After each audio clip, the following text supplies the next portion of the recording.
dia memotong lidah dia sendiri. Tuan-tuan, lidah kita ni terminum air hangat pun kita kelupuk lah tuan-tuan. Tak ada air teh panas kita ingat sejuk, langgar tengok Allah 4 hari tak sedap makan kan. Ini gunting lidah. Orang yang tak syukur dengan nikmat lidah Allah bagi dekat dia, maknanya kita akan menerima akibat daripada Allah. Inna azabi la syadid. Dalam ayat yang sebut tadi, sesungguhnya azabku amat pedih. Dalam Quran kita tengok banyak contoh-contoh umat-umat yang Allah bagi nikmat, harta benda, kedudukan, tapi tak ada sifat syukur kepada Allah, hancur. Di mana Fir'aun, tuan-tuan sekalian, yang Allah bagi segala-galanya kepada dia, tapi dia gagal menunjukkan diri dia hamba yang bersyukur kepada Allah, Jahannam. Di mana Qarun, tuan-tuan, semuanya akhirnya dibinasakan oleh Allah. Jadi marilah pada malam ini kita sama-sama mendidik diri kita, ahli keluarga kita, supaya jadi abdan syakura, hamba yang bersyukur, sebagaimana contoh ditunjuk oleh Rasulullah sallallahu alaihi wasallam. Tuan-tuan, Sayyidatina Aisyah, dia kata Nabi semayang sehingga bengkak kaki dia. Mana? Tuan-tuan, lalu Aisyah tanya Rasulullah, kenapa ya Rasulullah kamu ibadat sampai demikian rupa? Laqad ghufira laka ma taqaddama min zambi. Sesungguhnya Allah ampun dosa kau, kalau ada yang telah lalu akan datang semua Allah ampun. Buat apa susah payah sujud ibadat kepada Allah? Jawab Rasulullah sallallahu alaihi wasallam, afala uhibbu an akuna abdan syakura. Adakah tidak wahai Aisyah, aku suka bahawa aku jadi hamba yang bersyukur kepada Allah. Tuan-tuan, Nabi sujud kepada Allah bukan pasal syurga, tapi pasal nak jadi hamba yang syukur. Kerana nikmat Allah terlalu mahal kalau kita nak nilai yang ada pada diri kita. Tuan-tuan, bayangkan tuan-tuan sedang sihat sehari ini. Cuba kita tengok kawan-kawan kita yang sakit, yang tak boleh bergerak, yang tak boleh berjalan. Dia akan nampak betapa hebatnya kita yang sihat. Saya pergi ziarah Ustaz Kazim, duduk merangkak dalam bilik air di hospital. Saya kata hebat aku boleh pergi rata. Dia nak bangkit pun belum bangkit. Tuan-tuan, waktu ini kita rasa nikmat sihat cukup hebat Allah bagi. Tuan-tuan, sihat ni tuan-tuan tak boleh beli dengan harta benda. Ada orang yang bila sampai keadaan yang kritikal, dia jutawan, sanggup bagi berapa banyak doktor nak, berapa juta nak, supaya dia ni boleh berjalan, boleh hidup balik. Tuan-tuan, bila sampai masa Allah dah tak bagi, kita tidak boleh lagi tawarkan bahawa walaupun banyak harta benda dunia untuk beli sihat yang daripada Allah Ta'ala. Jadi marilah kita jadi hamba yang benar-benar bersyukur dengan atas segala nikmat yang Allah Subhanahu wa Ta'ala beri. Nikmat harta benda, nikmat negeri, nikmat negara. Dalam satu ayat, akibat Allah cerita orang yang tidak mensyukuri nikmat keamanan, nikmat negeri, nikmat tanah air yang Allah beri kepada dia. Kata Allah, wa iza aradna an nuhlika qaryatan amarna mutrafiha fafasaqu fiha fahaqqa 'alaiha al-qaul fadammarnaha tadmira.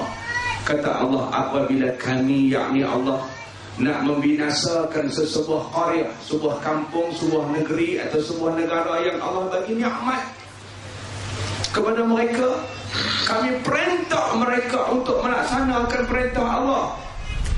Fafasaku biha, sebaliknya mereka melakukan kerosakan di atas negeri itu. Mereka tak bersyukur, sembahyang tidak, puasa tidak, mengaji tidak. Tuan-tuan, Allah bagi pada kita bumi, Allah bagi pada kita negeri. Waktu ni bila Allah bagi nikmat ini, mereka tidak bersyukur, bahkan mereka melakukan kerosakan. Fahaqqa 'alaihal qaul, maka benarlah janji Allah ke atas negeri itu. Fadammarnaha tadmira, kami hancurkan negeri itu sehancur-hancurnya. Tuan-tuan, kita sayang tanah air kita, kita sayang negeri kita, maka jadilah hamba yang bersyukur. Jangan melahirkan hamba-hamba Allah yang buat rosak di atas negeri yang dinikmatkan oleh Allah. Allah kata fadamarnaha tadmira. Akibatnya Allah akan hancurkan sehancur-hancurnya. Jadi tuan-tuan, banyak lagi kalau kita tengok dalam Quran, hadis-hadis Nabi dijelas tunjuk kepada kita apakah kesan apabila seorang hamba yang diberi apa juga nikmat kepada dia, tapi dia gagal jadi hamba yang bersyukur kepada Allah. Dia akan mendapat kerosakan di dunia dan kemusnahan di akhirat. Mudah-mudahan kita semua tidak masuk dalam golongan tersebut. Anak-anak kita tidak masuk dalam golongan yang Allah murka, yang Allah bagi nikmat mereka tak bersyukur. Marilah sama-sama kita membentuk diri kita, keluarga kita, masyarakat kita, untuk menjadi masyarakat dan hamba Allah yang benar-benar bersyukur kepada Allah Subhanahu wa ta'ala. Wallahu a'lam. Sekian. Assalamualaikum warahmatullahi wabarakatuh. Alhamdulillah, terima kasih Ustaz Dr. Cik Ruh yang telah menyelami jiwa dan pesan kita supaya kita menjadi orang yang syukur dalam diri kita, keluarga, masyarakat negara kita, tuan-tuan.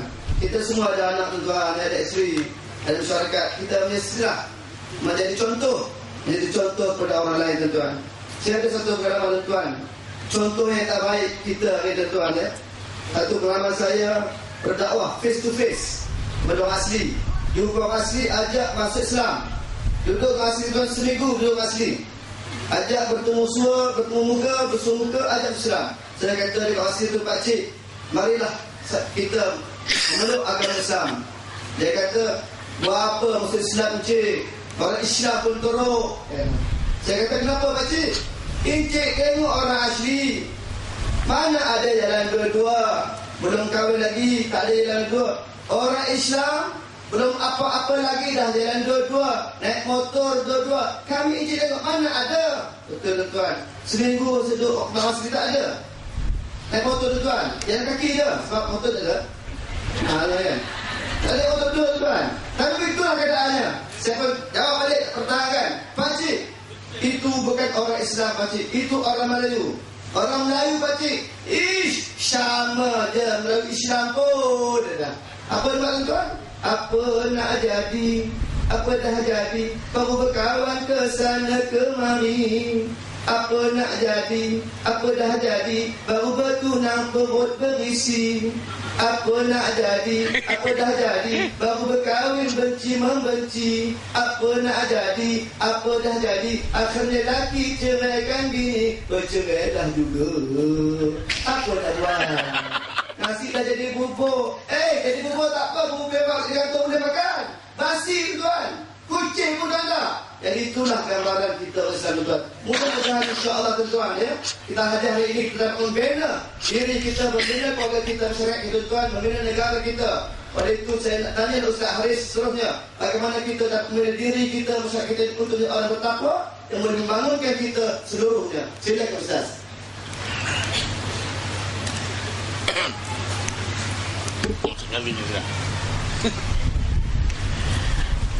Jazakallah.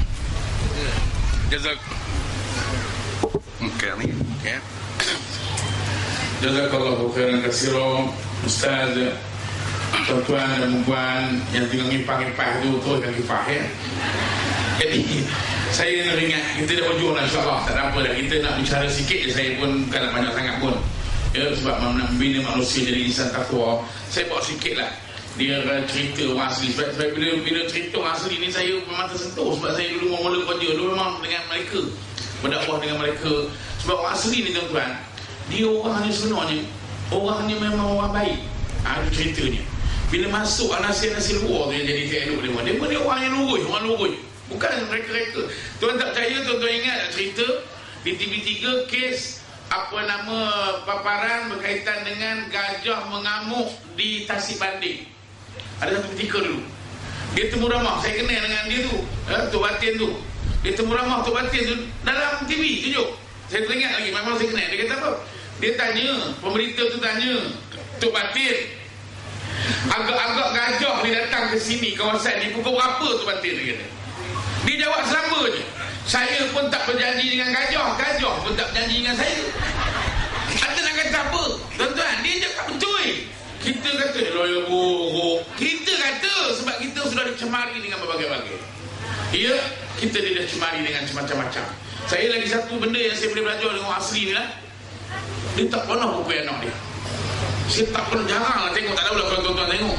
Banyak pengalaman saya, kalau kelahi dia dengan anak dia, takkan pukul anak dia. Dia takkan menjerit, takkan mengamuk dengan anak dia. Kalau itu seluin sahaja, naik biru budak tu. Ya, itu kehebatannya yang boleh kita tirulah benda-benda baik yang asalnya daripada agama kita. Jadi tuan-tuan dan puan cerita pasal takwa ni tadi. Ya, Nabi SAW tuan-tuan. Bila dia sampai ayat, ya, ayat yang kita selalu baca surah Syams itu, bila sampai ayat yang berbunyi wa nafsin wa ma sawwaha fa alhamaha fujuraha wa taqwaha. Bila sampai ayat itu tuan-tuan, maksudnya apa? Demi jiwa serta penyempurnaan ciptaannya, maka Allah mengilhamkan kepada jiwa itu jalan kefasikan dan ketakwaan. Bila Nabi sampai ayat ni, Nabi akan doa tuan-tuan dengan satu doa yang maksur, riwayat daripada Abdullah bin Abbas radhiyallahu taala anhuma. Nabi kata apa? Nabi berdoa dengan doa yang maksur dia, Allahumma ati nafsi taqwaha wa zakkiha anta khairu man zakkaha anta waliyuha wa maulaha. Itu doa Nabi. Apa maksudnya? Ya Allah, kurniakanlah kepada jiwaku ketakwaannya, sucikanlah ia kerana engkaulah sebaik-baik yang menyucikannya, engkaulah yang menguasainya dan Tuhan kepadanya. Jadi tuan-tuan, rupanya nak jadi hebat, nak jadi baik ni kena minta dengan Tuhan juga. Kuasa kita tak ada tuan-tuan. Ya, Imam Asy-Syafi'i rahimahullah ta'ala anhu, dia ajar kita cara nak mendidik jiwa, cara nak mendidik jiwa ni jadi takwa macam mana. Kamu kena penuhi, kamu kena lorongkan nafsu kamu supaya berbuat ketaatan kepada Allah. Kalau kamu biarkan nafsu kamu tidak melakukan ketaatan kepada Allah, dia akan lari buat maksiat kepada Allah. Dia akan mengekori, dia akan membawa kamu kepada tidak baik. Jadi tuan-tuan, ini peluang kita bulan Rajab, nak masuk bulan Sya'ban, nak masuk bulan Ramadan, pesta ibadat, tarawih, seronok lah. Ya, kalau tarawih, mana pertama Ustaz tu, Allahu Akbar, penuh, tak boleh buat. Imam kadang datang semangat, orang semayang isyak dia terlambat sampai, dah penuh. Orang start semayang tarawih, dia pun terus semayang tarawih. Habis semayang tarawih, orang tanya dia, Mika tak semayang isyak lagi? Isyak bila-bila pun ada, tarawih jarang sekali. Oh, dia semayang tarawih tu besar. Ya, dah cukup. Dia semangat untuk nak buat ibadat ke hadirat Allah SWT. Tapi kita hari dulu, hari ni alhamdulillah, kalau dulu ya Allah, kodok lagi seronok kan. Dia punya, kalau selawat tu, oh, sallallahu alaihi, belakang tu tak dengar. Kalau kita sallallahu wasallam alaihi tu tak dengar. Yang dengarnya, oh, jom balik, dengar balik. Ayah, jadi tuan-tuan dan puan yang dirahmati Allah, banyak lagi sebenarnya bicara untuk kita bincangkan, tapi tak apalah, cukuplah kita letakkan diri kita di kesempatan yang ada pada malam ini untuk sama-sama kita berikhtiar untuk mengangkat diri kita supaya jadi insan yang dinaungi oleh Allah Subhanahu wa taala, yang sentiasa dilihat Allah, yang sentiasa diridha Allah. Carilah benda-benda yang boleh buat. Mana dalam mudah cakapnya, buatlah benda yang Tuhan suruh, tinggallah benda yang Tuhan tak gemar, Tuhan larang. InsyaAllah kita akan selamat dunia akhirat. Tadi Ustaz Ma'em pantun, awak nak pantun jugalah sebab dah hujung dah, tak ada dah lepas ini. Datang ke sini dengan niat yang satu. Bila dah saat akhir mula rasa sayu. Atas jemputan saya ucapkan thank you. See you next time. And I lepas ini nak balik dulu. Assalamualaikum warahmatullahi wabarakatuh. Saya serah pada Ustaz Ismail. Alhamdulillah, terima kasih ya Ustaz Haris. Ringkas, tepat dan padat tuan-tuan ya. Inilah pembinaan yang sahaja beritahu pada kita tuan-tuan. Yang kita penting tuan-tuan ya, bina anak-anak kita, bina diri kita. Tuan-tuan tanya-tanya, bila nak habis ni sikit lagi 12 tuan-tuan kan. Kita jangan nanti monolog. Dalam tu kita monolog bila nak habis. Kemudian kita cakap berdua tuan-tuan, berdua macam ni. Nanti itu namanya dialog tuan-tuan.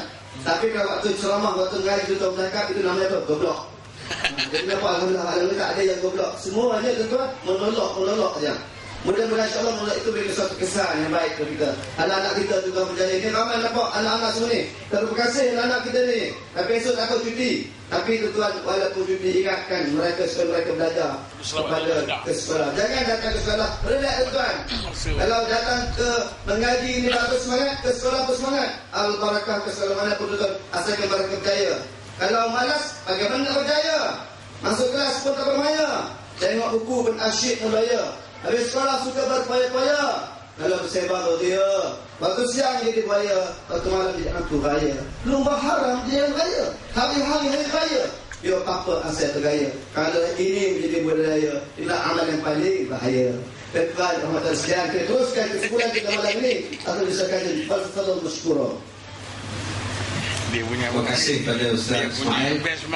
Sebelum kita mengakhiri forum kita, jadi sesiapa yang kehilangan jam boleh bertemu dengan saya selepas ini, kehilangan jam di surau ya. Tuan-tuan, yang kedua saya ucapkan terima kasih kepada tuan-tuan yang tidak berkejak walaupun kita mula daripada jam maghrib tadi. Kerusi yang kita sediakan lebih kurang 5,000 kerusi, tapi saya rasa dia datang lebih daripada 5,000 orang. Saya ucapkan terima kasih. Yang ketiganya, besok kita ada upacara kemuncak. Kita ada 5 ekor lembu yang telah pun dimasak. Dia akan dimasak pagi besok untuk jamuan tuan-tuan. Saya jemput tuan-tuan semua datang untuk kenduri pada tengah hari besok. Tetapi program sebenarnya bermula jam 9 pagi tepat. Kita ada Datuk Mufti, kita ada Ustaz Syukri, Rabbani, Intim dan berbagai-bagai lagi persembahan nanti tuan-tuan. Yang keempat ni tuan-tuan, bagi yang belum dapat buku saya yang terbaru di belakang sana, ada buku dan jualan amal daripada Al-Barakah. Tuhan sedang menguji kita. Dan ada buku daripada Madrasah Zubaidiyah di Merbuk untuk membina asrama yang baru.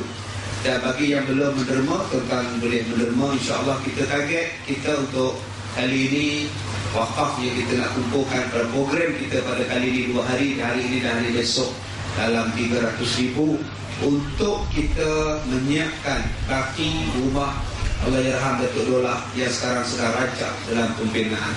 Yang terakhir tuan-tuan, saya minta kepada tuan-tuan satu benda saja. Kita bila menghadap Allah tidak ada apa yang kita bawa. Ya, harta kita tinggal, duit kita tinggal, pakaian semua kita tinggal, kawan semua tinggal, anak isteri semua kita tinggal. Yang kita bawa amalan saja tuan-tuan. Amalan saja. Jadi kita tengoklah peluang Allah bagi pada kita amalan cukup banyak. Lidah boleh berzikir, lidah boleh baca Quran. Telinga boleh mendengar kuliah, boleh mendengar pengajian. Mata boleh melihat ayat-ayat Allah. Mata boleh melihat mak bapak. Mata boleh melihat suami isteri. Tangan boleh bersedekah. Tangan boleh berbuat baik. Kaki boleh melangkah ke tempat baik. Semuanya Allah dorongkan kita untuk kebaikan. Allah berikan rezeki yang melimpah ruah. Allah berikan nikmat kepada kita. Kesihatan yang baik. Semuanya baik. Sahabat kita yang datang malam dari Singapura pun ramai. Yang datang dari seluruh Malaysia pun ada wakil-wakilnya tuan-tuan. Nikmat yang cukup besar. Yang kita dituntut oleh Allah satu saja. Satu saja. Wa ma khalaqtul jinna wal ins illa liya'budun. Tidaklah aku ciptakan jin dan manusia melainkan untuk beribadah kepada aku, yakni kepada Allah Subhanahu wa taala. Kita jumpa lagi pagi besok jam 9 pagi. Dan insya-Allah pagi besok adalah acara kemuncak sempurna dengan ulang tahun yang ke-6. Tuan-tuan yang dirahmati Allah, terima kasih atas tidak bergenjak tuan-tuan daripada jam 9 malam tadi sampailah tepat 12.30 malam ini. Tahniah kepada semua, tahniah kepada yang bekerja bertungkus lumus. Kita jumpa pagi besok. Wabillahi taufiq wal hidayah. Assalamualaikum warahmatullahi wabarakatuh. Assalamualaikum warahmatullahi wabarakatuh.